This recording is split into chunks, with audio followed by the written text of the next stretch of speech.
पाई शंभु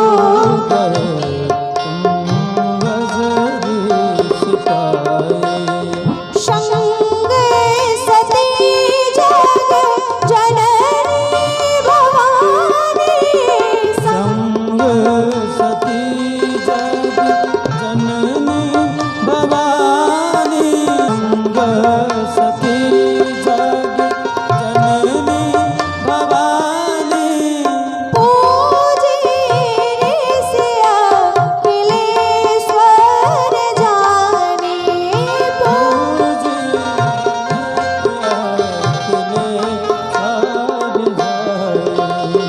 एक बार त्रेतायुग माही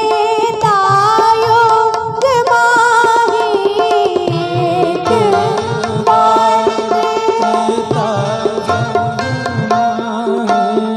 शंभु गए कुंभज ऋषि पाए शंभु गए कुंभज ऋषि पाए शंभु गए कुंभज ऋषि पाए।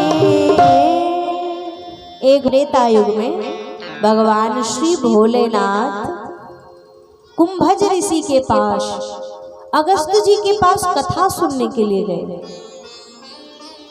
अगस्त जी का जन्म घड़े से हुआ है, बोले इसलिए इनका नाम कुंभज भी है। बोले जो कुंभ से जन्म ले घड़े को कुंभ भी कहा गया है। बोले जिसका जन्म कुंभ अर्थात घड़े से हो उसको कहते कुंभज। और दूसरी बात बोले जिन्होंने प्यास लगने पर समुद्र के जल को एक अंजलि में मात्र बोले पी लिया, जैसे कोई घड़े के जल को पी लेता है, ऐसे इन्होंने समुद्र के जल को अंजलि में भर करके पी लिया, इसलिए इनका नाम पड़ गया कुंभज। ऐसे कुंभज ऋषि के पास भगवान श्री भोलेनाथ कथा सुनने के लिए गए। अब महाराज लोगों ने प्रश्न कर दिया, भोले बाबा को कथा सुनने जाने की क्या आवश्यकता थी? भोले बाबा तो स्वयं कथा वक्ता हैं, स्वयं रामचरितमानस के रचयिता, इनको जाने की क्या आवश्यकता थी? भोलेनाथ ने यही तो हम लोगों को संदेश दिया कि चाहे कोई कितना भी बड़ा वक्ता क्यों न बन जाए, लेकिन उसके गांव में उसके नगर में जब कोई वक्ता आवे कथा सुनाने के लिए तो उसे भी महाराज नीचे बैठ करके जाके कथा सुनना चाहिए। ये नहीं सोचना चाहिए मैं वक्ता हूँ, मैं तो लोगों को कथा सुनाता हूँ तो मैं कैसे नीचे बैठ के कथा सुनूं। नहीं, जब वक्ता ऊपर बैठ के कथा सुनाए तो चाहे कोई कितना भी बड़ा संत विद्वान वक्ता क्यों न हो, उसे भी नीचे बैठ करके कथा सुनना चाहिए। अच्छा, एक और निवेदन करूं मैं आपसे, ये वक्ता और श्रोता में व्यासपीठ और नीचे का आसन क्यों लगता है? वक्ता हमेशा ऊंचाई पे ऊंचे स्थान पर और श्रोता नीचे बैठ के कथा सुनते क्यों? बोले देखो पहला भाव तो ये है, वक्ता बैठते हैं चौकी पे और श्रोता बैठता है बोले भूमि पे। चौकी पे बैठने वाले को क्या कहते हैं? क्या कहते हैं? पीछे नीचे वाले भी बोले। चौकी पे जो बैठे वो कौन है? चौकीदार। और जो जमीन पे बैठे वो कौन है? जमींदार। आप बताओ चौकीदार बड़ा कि जमींदार बड़ा है? कौन बड़ा है? जमींदार बड़ा होता है, चौकीदार छोटा। चौकीदार का काम है लोगों की चौकीदारी करना, चौकीदार का काम है महाराज लोगों को जगाते रहना। तो चौकी पे बैठ के वक्ता चौकीदारी करता है, सोए हुए लोगों को जगाता है ना।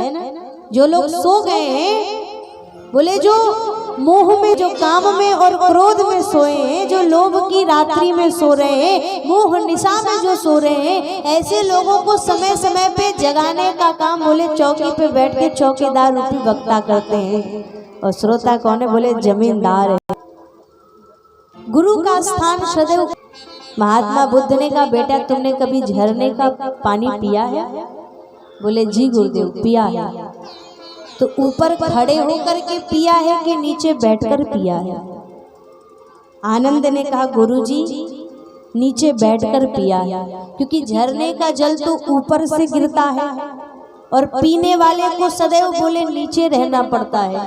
जब तक वो नीचे नहीं बैठेगा, नहीं झुकेगा, तब तक झरने का जल जो ऊपर से गिर रहा है वो उसके मुख में नहीं जाएगा, तब तक वो पी नहीं पाएगा, प्यास बुझ नहीं पाएगी।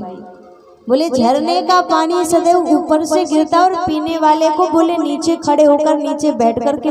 ऐसे ही बोले गुरु का स्थान सदैव ऊपर होता है, क्योंकि ऊपर से जल गिरता है और नीचे वाले लाभान्वित होते, श्रोता का स्थान नीचे होता है। इसी कारण तो भोलेनाथ ने संदेश दिया। भोले बाबा बोले कैलाश पर्वत पे रहते और कैलाश पर्वत सबसे ऊंचा शिखर है हमारे विश्व का।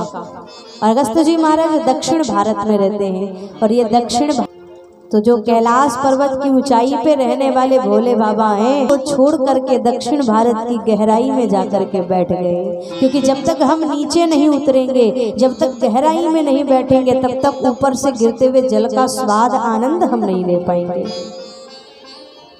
अगस्त्य जी के आश्रम पे गए, अकेले नहीं गए, बोले अपनी पत्नी सती जी को भी साथ